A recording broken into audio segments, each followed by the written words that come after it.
नमस्कार दोस्तों, मैं नीरज राय एनआर स्टूडियोज की तरफ से यूट्यूब चैनल हिंदी गुरुजी नीरज राय के इस वीडियो में आपका स्वागत करता हूं। दोस्तों, आज हम वाक्य परिचय की चर्चा करेंगे।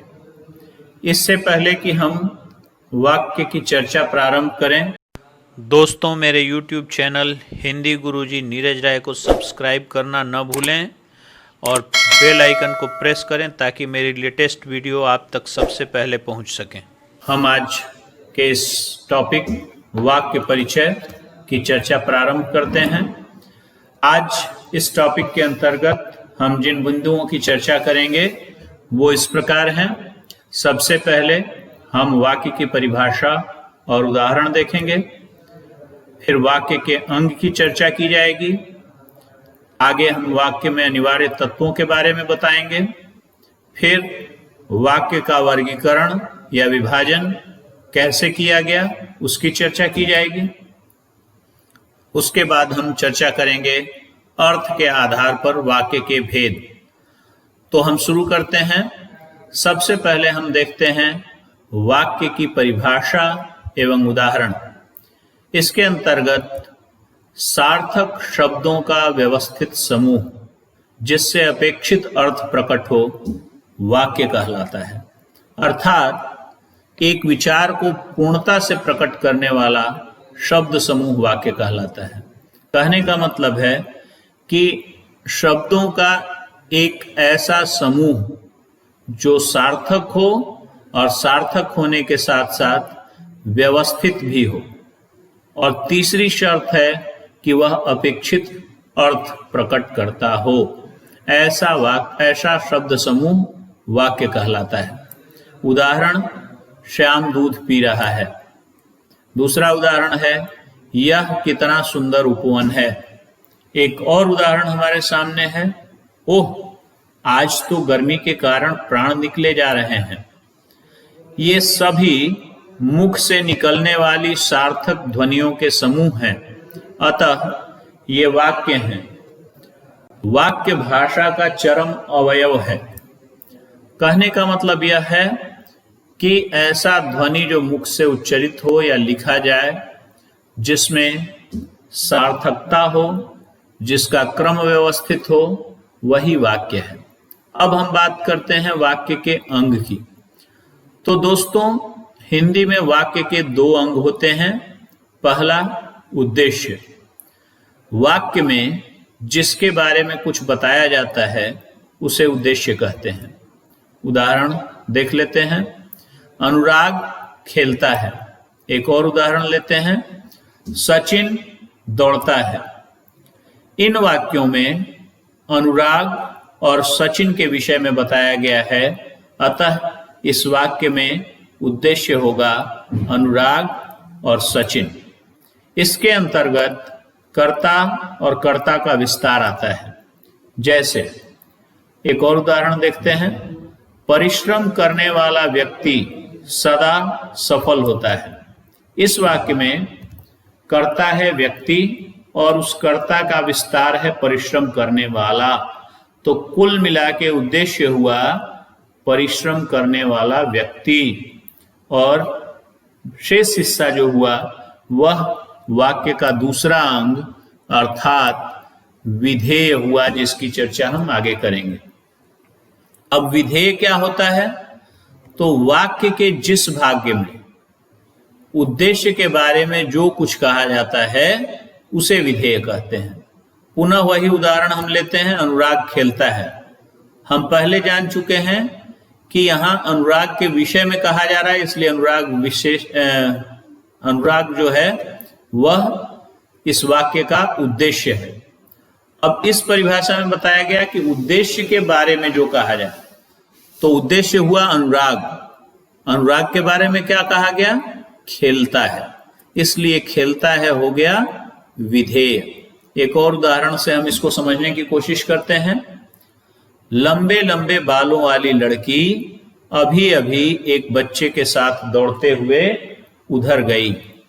इस वाक्य में अभी अभी एक बच्चे के साथ दौड़ते हुए उधर गई विधेय या विधेय का विस्तार है, क्योंकि लंबे लंबे बालों वाली लड़की उद्देश्य है। इसी के बारे में इस वाक्य में बताया जा रहा है। इसलिए लंबे लंबे बालों वाली लड़की उद्देश्य हो गया और अभी अभी एक बच्चे के साथ दौड़ते हुए उधर गई विधेय हो गया। आगे हम चर्चा करेंगे वाक्य के अनिवार्य तत्वों की। किसी भी वाक्य के अनिवार्य तत्व क्या होते हैं? तो दोस्तों, हिंदी में किसी भी वाक्य के निम्नलिखित 6 तत्व अनिवार्य माने गए हैं। पहला, सार्थकता, यानी एक वाक्य को सार्थक होना उसकी पहली शर्त है। दूसरा, योग्यता। किस तरह की योग्यता? अर्थ प्रकट करने की, भाव प्रकट करने की योग्यता। तीसरा, आकांक्षा। चौथा, निकटता। निकटता से तात्पर्य है उस वाक्य के शब्दों की आपसी निकटता से। पांचवा, पद क्रम, यानी शब्दों का क्रम, पदों का क्रम। तो किसी भी वाक्य में पदों का निर्धारित क्रम होता है, उस निर्धारित क्रम का अनुपालन होना चाहिए। और छठवां तत्व है अन्वय। तो ये तो हो गए वाक्य के अनिवार्य तत्व। अब हम वाक्य का वर्गीकरण करेंगे। तो हिंदी में वाक्यों का वर्गीकरण या भेद 2 आधार पर किया गया है। पहला आधार है अर्थ के आधार पर और दूसरा आधार है रचना के आधार पर। अर्थ के आधार पर हिंदी में वाक्य के 8 भेद किए गए हैं, जबकि रचना के आधार पर वाक्य के 3 भेद बताए गए हैं। तो दोस्तों, आज के इस वीडियो में हम मुख्य रूप से अर्थ के आधार पर वाक्य के भेद और उनके उदाहरण, यही आज चर्चा की जाएगी। अर्थ के आधार पर वाक्य के कुल मिलाकर 8 भेद अभी पिछली स्लाइड में आपको मैंने बताया, तो देख लेते हैं वो कौन कौन से होते हैं। पहला, विधानवाचक। दूसरा, निषेधवाचक। तीसरा, आज्ञावाचक। चौथा, प्रश्नवाचक। पांचवा, इच्छावाचक। छठवां, संदेहवाचक। सातवां, विस्मयवाचक। और 8वां और अंतिम, संकेतवाचक। तो अर्थ के आधार पर हिंदी में यही 8 भेद किए गए हैं। अब हम एक एक करके इन भेदों की चर्चा करेंगे, जिसके अंतर्गत हम इन 8 भेदों की परिभाषा और उदाहरण के बारे में आपको बताएंगे। सबसे पहले हम शुरुआत करते हैं विधानवाचक वाक्य से। परिभाषा देख लें। जिन वाक्यों में क्रिया के करने या होने की सामान्य रूप से सूचना मिले, उन्हें विधानवाचक वाक्य कहते हैं। अगर मैं सरल ढंग से इसे समझाऊं तो हम कह सकते हैं कि ऐसे वाक्य जिनमें सिर्फ यह सूचना मात्र हो कि कौन सी क्रिया की जा रही है या हो रही है। उदाहरण देखेंगे। मैंने दूध पिया, यहां पीने की क्रिया हो रही है। दूसरा है वर्षा हो रही है। तीसरा उदाहरण देख लेते हैं। श्याम कबड्डी खेल रहा है। और चौथा उदाहरण है वह एक अच्छी लड़की है। एक एक कर अगर चारों उदाहरणों पर दृष्टि डालें तो हम देखेंगे कि इन चारों ही उदाहरणों में क्रिया के करने या होने की सूचना मात्र दी गई है। तो इसलिए इस तरह के सभी वाक्य विधानवाचक वाक्य होते हैं। दूसरा भेद जो मैंने बताया वह था निषेधवाचक वाक्य। तो निषेधवाचक वाक्य की परिभाषा पे दृष्टिपात करते हैं। जिन वाक्यों से कार्य न होने का भाव प्रकट होता है उन्हें निषेधवाचक वाक्य कहते हैं। निषेध का शाब्दिक अर्थ भी आप जानते हैं। निषेध का शाब्दिक अर्थ होता है नकार या मना करना या न होना। परिभाषा में भी यही बात की गई है कि कार्य के न होने का भाव प्रकट करने वाले वाक्य निषेधवाचक वाक्य होते हैं। उदाहरण देखते हैं। मैंने दूध नहीं पिया, यहां नहीं हो रही है क्रिया, पीने वाली क्रिया जो है वो नहीं हो रही है। मैंने खाना नहीं खाया, यहां भी न का भाव ही प्रकट हो रहा है। तीसरा उदाहरण है मैं आज दिल्ली नहीं जा रहा, और चौथा है चोरी मत करना। तो इन चारों ही वाक्यों में क्रिया के नकार का भाव प्रकट हो रहा है। नकारात्मक वाक्य भी हम कह सकते हैं। ऐसे वाक्य निषेधवाचक वाक्य के अंतर्गत आते हैं। अर्थ की दृष्टि से तीसरा भेद है आज्ञावाचक वाक्य। इसकी परिभाषा भी देखते हैं। जिन वाक्यों में, अब ध्यान दीजिएगा शब्दों पर, आज्ञा, प्रार्थना, उपदेश, परामर्श आदि का भाव प्रकट होता है, उन्हें आज्ञावाचक वाक्य कहा जाता है। अब उदाहरण हम देखेंगे और उदाहरण में भी आप और हम ध्यान देंगे कि सभी वाक्यों में कहीं न कहीं आज्ञा, प्रार्थना, उपदेश, परामर्श का भाव व्यक्त हो रहा है। बाजार जाकर फल ले आओ, यहां आज्ञा दी जा रही है किसी को। बड़ों का सम्मान करो, यह एक उपदेशात्मक वाक्य है जिसमें किसी को उपदेश दी जा रही है। ऊपर चले जाओ, यह भी आज्ञा सूचक है। सड़क पर नियमों का पालन करिए। तो इन चारों वाक्यों पर अगर हम एक एक करके नजर डालें तो पाएंगे कि इन चारों ही वाक्यों में आज्ञा का भाव, उपदेश का भाव, परामर्श का भाव साफ साफ झलक रहा है। यह और इस तरह के तमाम वाक्य आज्ञावाचक वाक्य कहलाते हैं।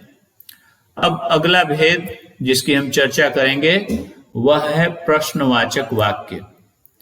जिन वाक्यों से किसी प्रकार का प्रश्न पूछने का ज्ञान होता है उन्हें प्रश्नवाचक वाक्य कहते हैं।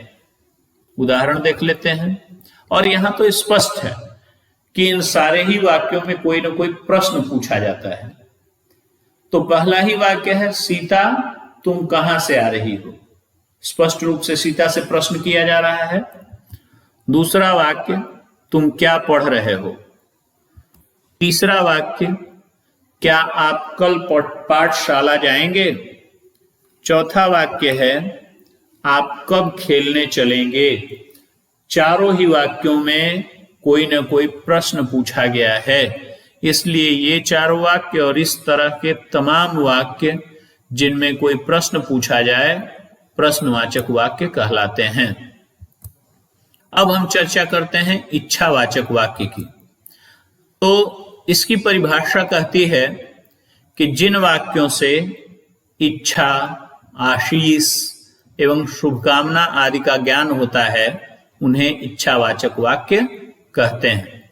अर्थात इस तरह के वाक्यों में इच्छा प्रकट की जाती है, आशीष दी जाती है यानी आशीर्वाद, और शुभकामना देने का बोध होता है। उदाहरण देखते हैं, तुम्हारा कल्याण हो। इसमें इच्छा भी व्यक्त है और आशीर्वाद का भी भाव है। वैसे ही भगवान तुम्हें लंबी उम्र दें, यह भी एक तरह से आशीर्वाद सूचक वाक्य है। फिर है, काश तुम आज पहुंच सकते। यहां इच्छा की ही बात की जा रही है। और चौथा वाक्य है, युग युग जियो मेरे लाल, यानी आशीर्वाद का भाव। तो कहीं न कहीं इन सभी वाक्यों में इच्छा, आशीष एवं शुभकामना का भाव व्यक्त हो रहा है, इसलिए ये और इस तरह के सभी वाक्य इच्छावाचक वाक्य कहे जाते हैं। अब हम चर्चा करेंगे संदेहवाचक वाक्य की। शब्द से ही स्पष्ट है कि जिन वाक्यों की क्रिया के होने में संदेह का भाव हो, शंका का भाव हो, वही वाक्य संदेहवाचक वाक्य के अंतर्गत आते हैं। परिभाषा देख लेते हैं। जिन वाक्यों से संदेह या संभावना व्यक्त होती है उन्हें संदेहवाचक वाक्य कहते हैं। उदाहरण, शायद शाम को वर्षा हो जाए। यहां संदेह है कि वर्षा होगी कि नहीं होगी, संभावना है कि शायद हो जाए। दूसरा वाक्य है, वह आ रहा होगा पर हमें क्या मालूम। यहां भी पता नहीं है, सिर्फ अनुमान लगाया जा रहा, आशंका व्यक्त हो रही है कि वह आ रहा होगा। और तीसरा वाक्य है, हो सकता है राजेश आ जाए, जबकि चौथा है, कदाचित वह कक्षा में पास हो जाए। अब चारों ही वाक्यों में क्रिया के होने में संदेह का भाव है या संभावना व्यक्त की जा रही है, इसलिए ये चारों वाक्य और इस तरह के अन्य सभी वाक्य संदेहवाचक वाक्य कहलाएंगे।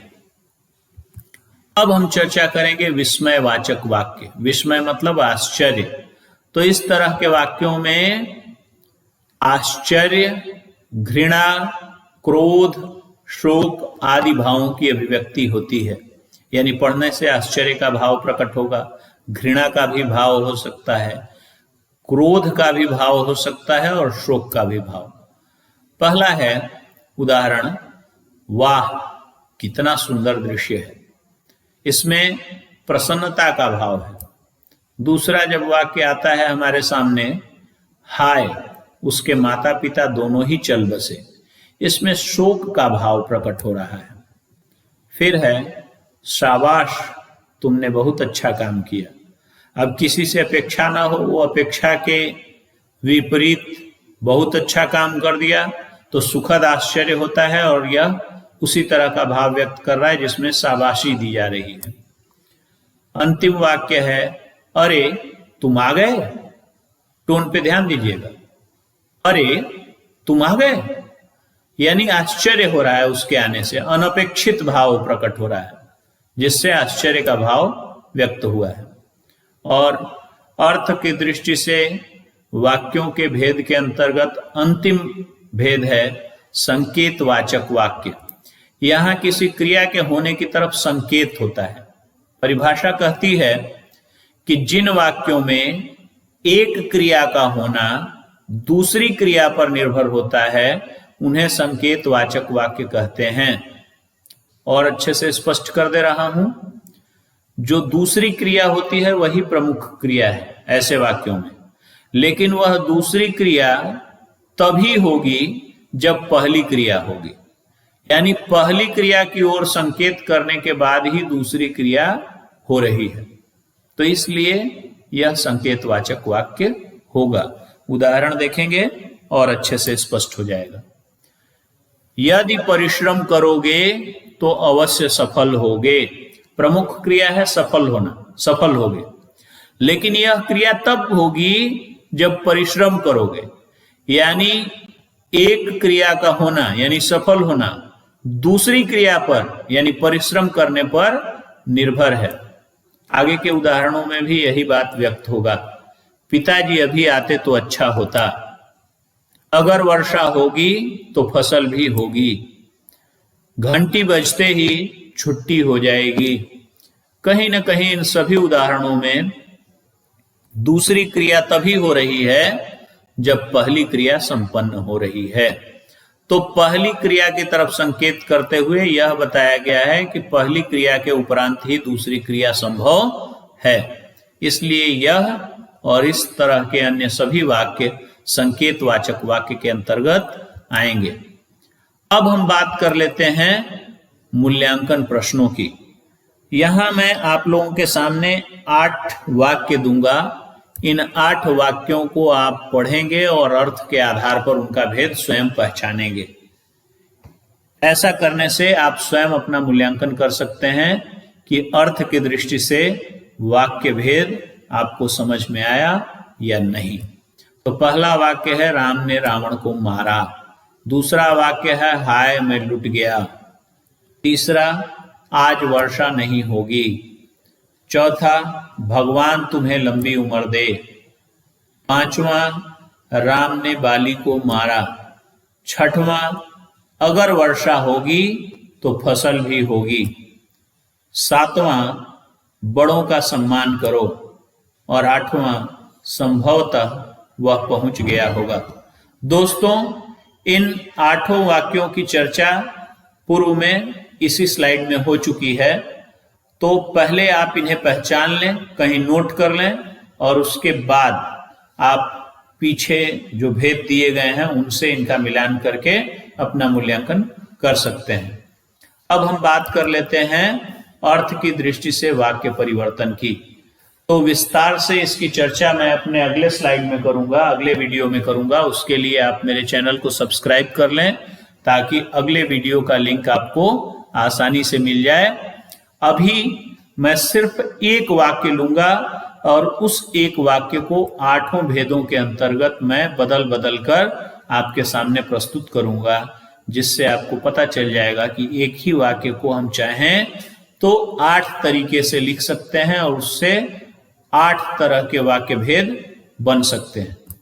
देखिए, वाक्य है अनुपमा पुस्तक पढ़ेगी, यह विधानवाचक है। अगर इसे निषेधवाचक में लिखा जाए तो हम कह सकते हैं अनुपमा पुस्तक नहीं पढ़ेगी। आप चाहें तो इसी को प्रश्नवाचक बना सकते हैं और कह सकते हैं क्या अनुपमा पुस्तक पढ़ेगी। अगर विस्मयवाचक बनाएंगे तो हो जाएगा अरे अनुपमा पुस्तक पढ़ेगी। चाहे तो आज्ञावाचक बना सकते हैं, अनुपमा के बाद थोड़ा सा विराम देंगे आप, उच्चारण पे ध्यान दीजिए। अनुपमा पुस्तक पढ़ो, इसी वाक्य को हम चाहें तो इच्छावाचक वाक्य में भी परिवर्तित कर सकते हैं और वाक्य हो जाएगा अनुपमा पुस्तक पढ़ती होगी। संदेहवाचक वाक्य बनाएंगे तो शायद लगा देंगे और वाक्य हो जाएगा शायद अनुपमा पुस्तक पढ़ती होगी। चाहे तो आप इसे संकेतवाचक बना सकते हैं और वाक्य हो जाएगा अनुपमा पुस्तक पढ़े तो, आगे एक और क्रिया जोड़नी होगी। आपके समझ के लिए मैं इसे कंप्लीट कर देता हूं, पूर्ण कर देता हूं। अनुपमा पुस्तक पढ़े तो अच्छे अंक से पास हो जाएगी। तो इस प्रकार हमने देखा कि कैसे एक ही वाक्य को हम चाहें तो वाक्य परिवर्तन के माध्यम से अर्थ के आधार पर 8 भेद जो हमने पढ़े उनमें उसे परिवर्तित कर सकते हैं। आप चाहें तो स्वयं इसका अभ्यास कर सकते हैं। तो दोस्तों, आज की हमारी यह चर्चा इसी के साथ पूर्ण होती है। एक बार पुनः आप सबसे अनुरोध है कि अगर अब तक आपने मेरे चैनल हिंदी गुरुजी नीरज राय को सब्सक्राइब नहीं किया है तो कृपया मेरे चैनल को सब्सक्राइब करें, इस वीडियो को लाइक और शेयर करें और आप मेरे चैनल पे सब्सक्राइब के आगे बेल आइकन को दबाना न भूलें, जिससे इसी तरह की ज्ञानवर्धक वीडियो आपको आगे भी देखने को मिलती रहे। धन्यवाद, नमस्कार।